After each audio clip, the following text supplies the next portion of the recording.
So hello everyone, see who is with me today. बहुत दिन से मैं इनसे बात करना चाह रही थी, मौका नहीं मिल रहा था, पर फाइनली आज हमें मौका मिल गया।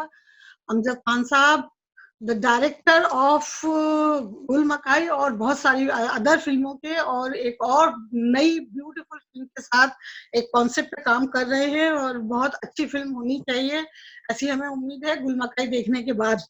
तो welcome eight BDC Amjad Khan साहब। मैं आपको खान साहब कहती हूँ तो खान साहब ही कहूंगी। हाँ कहिए कहिए कहिए। तो मेरा पहला क्वेश्चन गुल मकाई से शुरू होगा, क्योंकि वो फिल्म हमने देखी और एक दो बार नहीं 3 बार देखी, और उसकी ब्यूटी, उसका सब्जेक्ट, उसके काम करने का अंदाज, किस तरह आपने उसको इतने बड़े पैमाने पर इंडिया में बैठकर इतनी बड़ी फिल्म बना दी, कैसे आप उसमें इन्वॉल्व हुए थे, ये सब्जेक्ट पे काम करने का के पीछे जो एक थिंकिंग थी या आपका जो इमोशन थे, क्या था वो? देखिए भैया, सबसे पहला जब जिस दौरान मैं इसको फॉलो करता था, पढ़ता रहता था इनके ब्लॉग्स वगैरह, बीबीसी में जब भी लिखा करती थी, जी जी जी तो फिर उस दौरान इंडिया का ऐसा हालत भी नहीं थे, मतलब इंडिया में पाकिस्तान को लेके हेट्रेड इतना नहीं था। तो शुरू से ही, लेकिन वो जो मामला अभी बात बात पे जो शुरू हो जाती है, वो सब चीजें नहीं थी, क्योंकि हाँ वो फट से शुरू होता है यहाँ पर। अभी 2014 की पहले की बात है, 2012 में इनको गोली लगी तो तभी मैंने डिसाइड किया कि इसको बना लेते हैं। और फिर रिसर्च वर्क शुरू करना मतलब थोड़ा मुश्किल का काम था, क्योंकि पाकिस्तान के साथ में राब्ता करना और सारी चीजों का वहां से इंफॉर्मेशन मिलना, क्योंकि मलाला फिर लंदन चली गई थी, तो वो वहां थी, वहां से भी राब्ता नहीं हो पा रहा था, सिक्योरिटी रीजन था, तो तभी तभी हुआ था ये हादसा। तो फिर उसके बाद फिर रिसर्च वर्क शुरू हुआ, राइटर भास्वती ने रिसर्च शुरू किया, तो फिर बनते बनते मतलब 2 जन ही शुरू किए, तो वो फिर 2000 लोग साथ में जुड़ गए धीरे धीरे करके, और बनता गया, और एक अच्छी चीज बनना होता है। और एंड ऑफ द डे ये तो एजुकेशन पे बेस्ड ही था, साथ ही साथ मलाला की कहानी थी, विमेन एम्पावरमेंट की बात है, जो हमारे नबी ने जो कहा है कि औरतों को आगे बढ़ना होगा, एजुकेशन, गर्ल चाइल्ड एजुकेशन की जरूरत है, ये सारी चीजों को दिखाना जो मकसद था ना, शायद उस मकसद में ऊपर वाला ने भी साथ दिया कि भाई कुछ अच्छे नियत और इरादे से कर रहे हैं, तो चीज अच्छी बन पाए। हिंदुस्तान में रिलीज का लेकर माहौल कुछ मुझे ढंग का उसका नहीं मिला रिस्पॉन्स, थिएटर वगैरह बहुत ना के बराबर मिले, शायद पाकिस्तानी हेट्रेट वो रीजन हो सकता है, एक अलग सा कॉन्स्पिरेसी जैसा लगा। खैर कोई नहीं, चीज अच्छी बन गई, चीज बहुत अच्छी बन गई। और क्या आपका इरादा है इसको इंटरनेशनल लेवल पर लेकर जाना और दूसरे मुल्कों में रिलीज करने का? जी अभी तो अब हमने जब रिलीज किया तो आपके यहाँ पर तो साउथ अमेरिका में हुआ था, वहां भी हुआ, कनाडा में हुआ, लेकिन फिर ये पेंडेमिक आ गया बीच में। हमको रिलीज करना था यूरोप के बहुत सारी जगह पे, लंदन में सिर्फ हुआ, लंदन, कनाडा और यूएस, बोस्टन और 2-3 जगह में हुआ था। तो अभी इसको करना है रिलीज, ये महामारी खत्म हो जाए, फिर इसको दुनिया में कुछ कंट्री में ले जाने के। हाँ जी, बिल्कुल बिल्कुल इरादा है। बिल्कुल, क्योंकि फिल्म बहुत खूबसूरत है और मैसेज पहुंचना चाहिए, दूर दूर तक पहुंचना चाहिए, क्योंकि हमारे मुल्कों में आज भी विमेन को लेकर बहुत सारे इश्यूज हैं जो बहुत जमाने से चले आ रहे थे, आज एज इट इज है, वो खत्म नहीं हुए। बिल्कुल, हाँ बिल्कुल तो वो है। तो ये बताइए कि फिल्मों में आपका इंटरेस्ट की कोई खास वजह, कोई खास मोटिवेशन डायरेक्शन में आने का? नहीं, ऐसा कुछ खास नहीं, मतलब बहुत सारी बातों को आप एक साथ दिखा सकते हैं, बहुत सारी बातें आप शायरी करके 4 लाइन में लिख सकते हैं, आप कविता में एक ही टॉपिक, आप एक कविता आप लिखने जाके पूरे पूरे मासरात को नहीं कर पाएंगे, लिख नहीं पाएंगे, फिर आदमी बोलेंगे यार ये खिचड़ी लिखता है तो कुछ भी लिखता है, तो एक टॉपिक पे होता है वो। फिल्मों में कई चीजें आप एक साथ इकट्ठे कर सकते हैं, कई मतलब सिचुएशन कुछ है। अभी जैसे मैं अभी 2 दिन पहले अभी देख रहा था इनका पाताल लोक, एक वो सीरीज आया, उसमें मॉब लिंचिंग को भी दिखाया गया, वहां पर मुस्लिम को किस तरह से बातों में मॉलेस्ट करते हैं वो भी दिखाया गया। तो जबकि फिल्म का मकसद वो है ही नहीं, जहाँ पर मॉब लिंचिंग है ही नहीं, मुसलमान कैसे मॉलेस्ट होते हैं वो नहीं। हाँ, तो वो चीजें फिल्म के अंदर डायरेक्टर ने चाहा कि मुझे ये अभी के करंट इस सिचुएशन को भी दिखा देना एक झलक। तो फिल्म एक ऐसा जरिया है जहां पर आप बहुत सारी चीजों को इकट्ठे कर सकते हैं। कर सकते और हो, उसका आपने उसका ऑडियंस भी बड़ा है, उसका कैनवस जी भी बड़ा है। बिल्कुल बिल्कुल कैनवस बड़ा है, क्योंकि एक पेंटिंग को एग्जीबिशन गैलरी में आके एक मूविंग पेंटिंग है फिल्म, तो मुझे लगा कि फिल्म बनाया जाए और कुछ सोशल चीजें को लेकर साथ में रखते थे, बस ज्वाइन कर तो आप लिया। इसमें आ गए और आप खुद लिखते भी हैं, शायद ये कहानी भी जी आपने उनके साथ मिलकर लिखी है, जो आपके। नहीं, इसमें मेरा कोई श्रेय नहीं है, क्योंकि वो तो अच्छा, एकदम सब, हाँ वो बासुती ने लिखी है। मैं बासुती ने। फिक्शनल लिखता हूँ मोस्टली, ज्यादातर। अच्छा, अच्छा। और हाँ, जी जी जी। तो जो अब दूसरी फिल्म आ रही है वो आप लिख रहे हैं? हाँ, वो मैं जॉइंट में राइटर रहूंगा, जॉइन में है। बासुती। हाँ, क्योंकि वो रिसर्च वाला जो मसला है ना, वो बड़ा सरदर्द वाला मसला है, तो डायरेक्टर को थोड़ा भाग दौड़ करना पड़ता है। एग्जैक्टली, एग्जैक्टली, हाँ। हाँ, फाइनेंशियल इकोनॉमिकल क्राइसिस को भी ध्यान में रखना है, हम्म, तो वो मैं फिर रिसर्च वाला जो पूरा मसला है वो खोद के निकालती है जमीन के अंदर से, सारा उनका ऑफ काम कोर्स, ऑफ है। Course, of course. नहीं, नहीं, वो तो खैर अच्छा है। और वो तो कॉन्सेप्ट ऐसा है कि वो एक आदमी के बस की नहीं है, वो तो दो तीन नहीं लोग है। हैंडल करेंगे, तभी जी, वो अच्छे से हैंडल हो बन पाएगा, पाएंगे जी। क्योंकि बड़ा बड़ा है। कुछ बताइए उसके बारे में, फिल्म के बारे ये में। मैं इतना बता दूं कि 79 में, हम्म, 1979 में पहला अटैक दुनिया में मुसलमानों के नाम पर, या फिर एक मुसलमान टेररिस्ट संस्था, एक मतलब एक ऑर्गेनाइजेशन डेवलप होना, वो पहली बार है। हम्म, 79 में हुआ सबसे हम्म, पहला। और वो खुद को समझने लगे, एक मिसकंसेप्शन था उसे कहें, या फिर वो बदमाशी थी, जो भी है, वो जो ईमान जो थे, वो उनको खुद को लगने लगा कि वो मेहंदी है, जो आने वाले हैं मेहंदी, जो जी, हाँ जो बयान है। तो वो आदमी को उसका आना जाना था अंदर तक का, वो फिर धीरे धीरे करके कॉन्फिडेंस में रखकर लोगों को, कि उसका फिर अंदर सारा आर्म्स को भेजना, चाहे वो पानी के टैंक में हो, तो मैयत के ताबूत में हो, तो वो पूरी तैयारी कई महीनों की नहीं, कई साल की तैयारी कई थी साल की कि ऐसा कुछ तैयारी। करना है जी। और फिर वो एक दिन सुबह सुबह वो हरकत कर दिए। तो फिल्म के अंदर में वो हरकत तो होगा, वो तब वो इमाम साहब को धक्का देना, फिर वहां पर खड़े होकर माइक लेके अनाउंस करना, वो सारी चीजें होगी। लेकिन साथ ही साथ हमें वहां पर वो जो 14 दिन 15 दिन का जो एक जद्दोजहद रहा है आर्मी के साथ में इसका, अ, इन लोगों का, लेकिन वहाँ कहानी बहुत हुई है अंदर। मतलब जैसे मैं बॉम्बे में एक साहब को मिला कि वो उनके उनके साहबजादे, उनके बेटे नहीं रहे, वो आ गए वापस। अच्छा। बेटे, हाँ, बेटे का इंतकाल हो गया उस हादसे में। तो ऐसे बहुत सारी बात है कि एक लड़की अपनी मम्मी को लेकर गई थी, तो उनकी मम्मी नहीं रही, वो रही जिंदा। तो वो जो अंदर हुआ है, जो उन दिनों, तो ये सब दिखाने की पूरी कोशिश करेंगे। गुड। तो जैसे आपकी गुल मकाई थी, हिंदी में थी, और उसमें शायद सबटाइटल थे इंग्लिश में। हाँ, सब टाइटल थे इंग्लिश में। सबटाइटल थे, इसका इसका भी। इसको हिंदी में नहीं होगा। अच्छा, ये ये वेरी गुड। ना बिल्कुल नहीं, ये जो जो लैंग्वेज में वहां पर लोग थे, हम्म। जैसे को अभी इराक के लोग थे तो अरबी बोलेंगे वो, कुछ हिब्रू बोलने ओके, वाले लोग होंगे, ओके, ओके। इंडियन होंगे तो वो हिंदी बोलेंगे, हाँ, मल्टीपल सब। लैंग्वेज पे जैसा वो सिचुएशन क्रिएट हुआ था। ज्यादातर मेन स्ट्रीम अरबी रहेगा, हम्म। और हाँ बाकी सब वो इंग्लिश हिंदी सब मिलाया। जब फ्रेंच आर्मी आएंगे तो वो इंग्लिश में कन्वर्सेशन कर देंगे। करेंगे हम। तो जी, नहीं, नहीं, I am looking forward for that movie. अच्छा, आप अपना जर्नी बताइए जरा, शुरू से आप कहाँ से हैं ओरिजिनली, और क्या क्या आपने किया है अब तक, फिल्मों से पहले वाली लाइफ आपकी कैसी थी? फिल्मों से पहली वाली लाइफ में मल्टीपल वर्क, जैसे मैं बचपन से मार्शल आर्ट से जुड़ा हुआ रहा हूँ। देखिए अच्छा। मेरे दीवार पे आपको दिखेंगे ये सारी चीजें, ये जो औजार हैं। हाँ, तो मैं मार्शल आर्ट से जुड़ा हुआ रहा हूँ। वहां पर मैं कराटे में 5 बार वर्ल्ड चैंपियन रहा। तो बचपन से वो चीज रही, और फिर वो कराटे का क्लास चलता था मेरा, हम्म। और उसी क्लास के बहाने मैं मुंबई आया था। एक्चुअली अच्छा। फिल्म में काम करना था, या फिर ऐसा कुछ मकसद था ही नहीं, ना कि सोच दूर दूर तक थी। और पेंटिंग मैं खूब करता था उन दिनों। अच्छा। हाँ, पेंटिंग खूब करता था, तो एग्जीबिशन भी लगा करते थे मेरे। हम्म। मतलब oil on canvas, acrylic on canvas, water colour बहुत कम, लेकिन ऑयल ऑन कैनवस काम तब बहुत चलता था, आज अच्छा। से 20 साल जैसे पहले। गुडविल एम्बेसडर आप बने I M S M S के, हाँ, एस एम के, वो कैसे रही जर्नी, कैसे आप उस तरफ डाइवर्ट हो गई, आपकी अटेंशन कैसे चली गई सोशल वर्क की तरफ? नहीं, वो तो शुरू से बचपन से रहा। हाँ, मेरा सोशल वर्क पे थोड़ा सा रुझाव पहले से रहा। हम्म, एक्चुअली कैसा है, इमसाम एक ऐसा संस्था है, जैसे अभी यूनिसेफ है, हम्म, जैसे है ना, तो यूनाइटेड नेशन के अंडर में हम काम करते हैं मेल न्यूट्रिशन के ऊपर।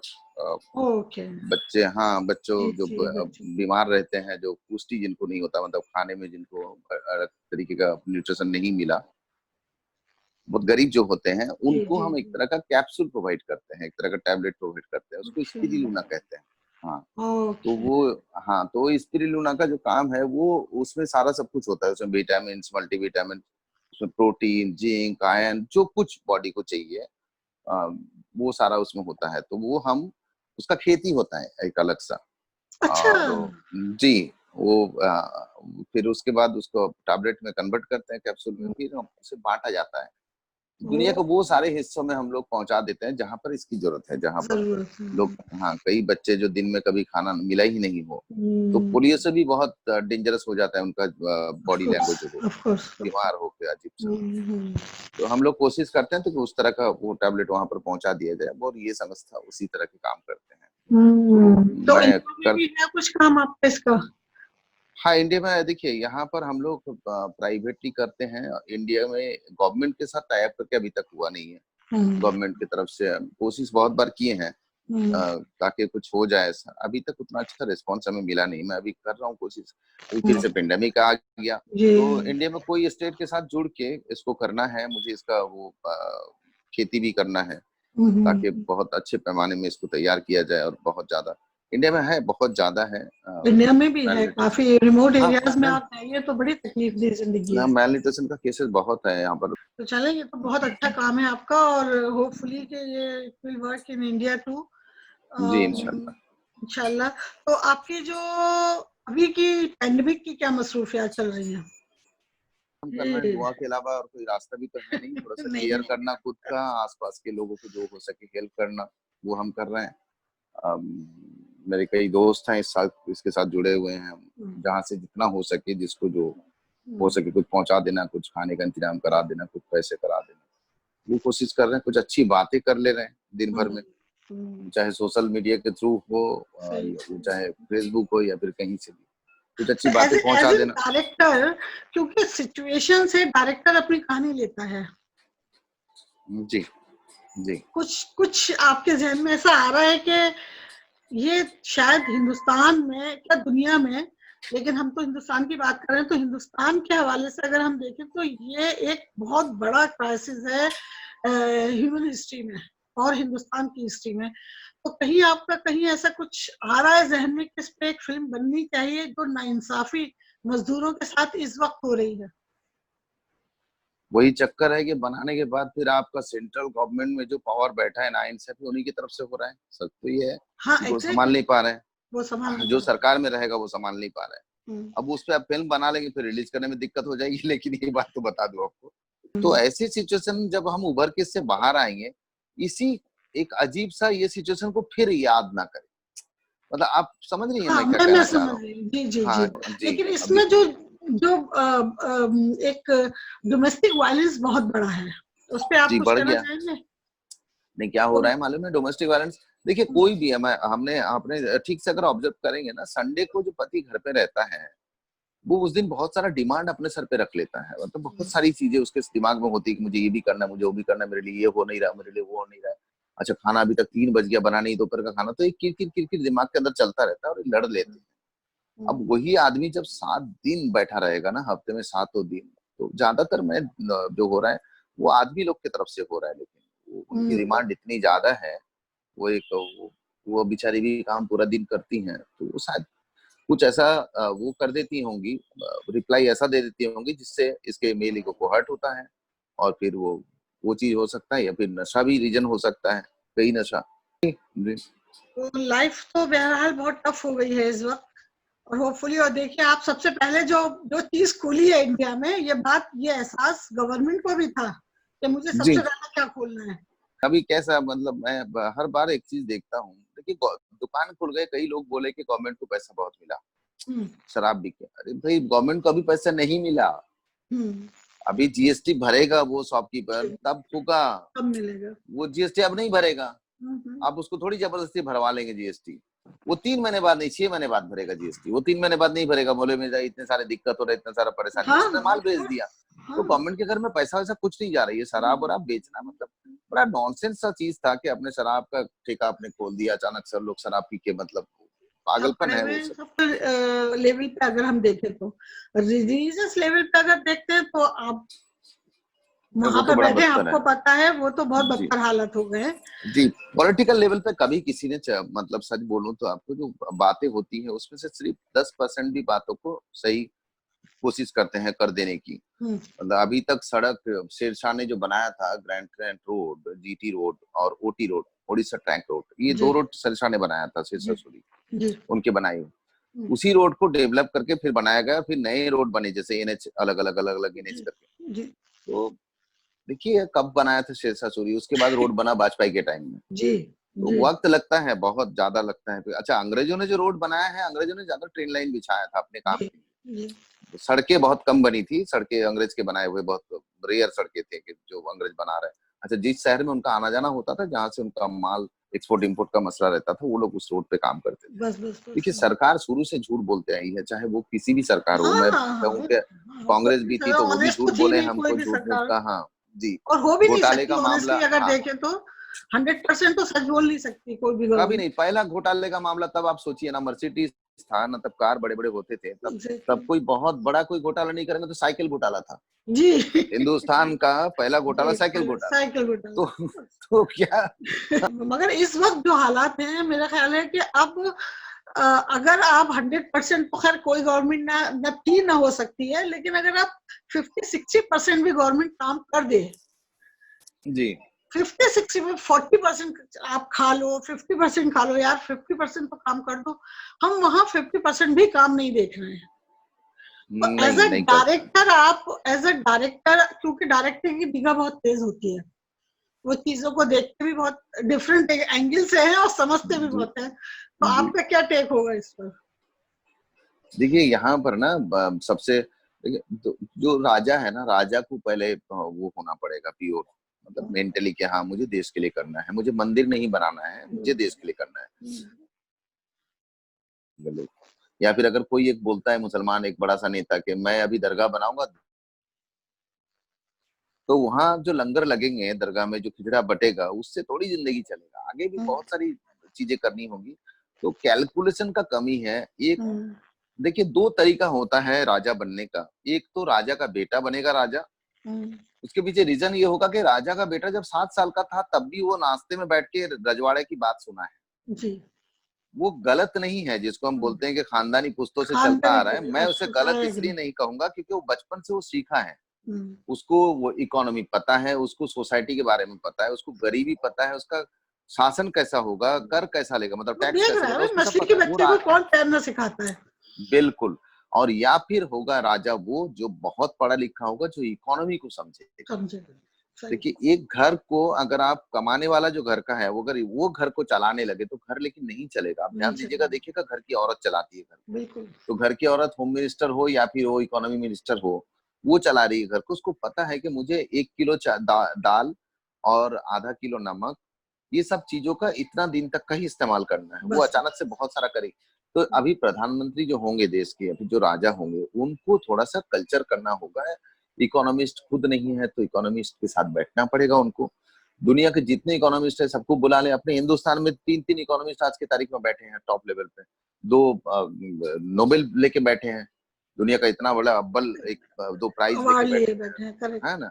तो नोबेल मिला है जिनको, उनको लेके आप बैठेंगे नहीं तो फिर बैठेंगे किसको लेके? जी आई मीन जी they are very clever actually, they have mind think, उनके पास बहुत अच्छा माइंड है जो सोच सकता है, लेकिन वो गलत ट्रैक पे जा रहा है। हम बहुत आगे निकल गए। बैक जी टू इंटरव्यू करते हैं। आप कमर्शियल फिल्म, आर्ट्स फिल्म या subjective films, they have a huge difference, ठीक है ना? कमर्शियल फिल्म, पैसा कमाओ, हा हू करो, 2 गाने गाओ, खत्म। आर्ट फिल्म का मार्केट छोटा है, मेहनत ज्यादा है, काम ज्यादा है। तो आपने ये क्यों चुना सब्जेक्ट पे फिल्म में आने का? इतने बड़े बड़े डायरेक्टर हैं ना कमर्शियल में, बहुत बड़े बड़े डायरेक्टर, उनका खर्चा अब सोच नहीं सकते। तीन तीन अब सौ संजय, डायलॉग आप हमारे हैं। अरे संजय लीला भंसाली इतने बड़े फ्रेमिंग उनका, आप देखिए उनका 4 फ्रेम हमारी पूरी फिल्म का खर्च निकल आएगा। और फिर रोहित शेट्टी का ब्लास्टिंग, रोहित शेट्टी का गाड़ी एग्जैक्टली। का उड़ना, ओ एक्शन, या, ओ वो या। सब जो चीजें हैं, तो रोहित शेट्टी है, बाकी वो है, बाकी छोटी छोटी कॉमेडी फिल्म बनाने वाले लोग हैं, तो उन लोग को थोड़ा सा एंजॉय कराने दीजिए, मैं थोड़ा सा सच्चाई का सामना करा लेता हूँ, दिक्कत का। फिल्मों की जो ऑडियंस है वो बहुत बेचारी तरसी हुई रहती है, कम चीजें मिल जी पाती हैं उसको। जी तो जी thank you so much for making film for them, हम जैसे लोग हैं उसमें शामिल। तो जी। अब ये बताइए कि आपकी फिल्म है, अभी पेंडेमिक चल रहा है, सब रुका हुआ है काम या कुछ चल रहा है काम उसका? नहीं, अभी मैं वो रिसर्च वर्क चल रहा है मेरा उसी पे। अच्छा। और एक दूसरी फिल्म की तैयारी थी मेरी, हम्म। और फिल्म का नाम काली।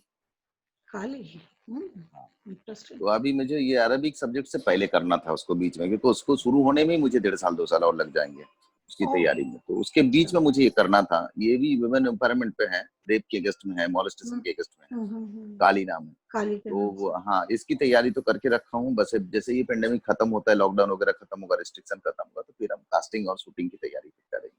Perfect, ji perfect. Okay. Ji. And anything else you want to say to your friends, your fans? चाहूंगा कि वो लोग सुकून से घर पे रहें, खुद को सेफ रख के, जब तक ये पेंडेमिक है घर में बैठ के बहुत सारी चीजें कर सकते हैं। वो छोटे छोटे प्लांटेशन जैसे हम कर रहे हैं, प्लांटेशन करें, बच्चों के साथ खेलें, घर में बच्चे हैं तो उनके साथ ड्राइंग का प्रैक्टिस कर ले, किचन में जाकर थोड़ा सब्जी खाना बना ले, थोड़ा पकौड़ा वकौड़ा तल ले, इसी से करके दिन को निकाले, किसी तरह से खुद को खुश रखें, सेहतमंद रखें।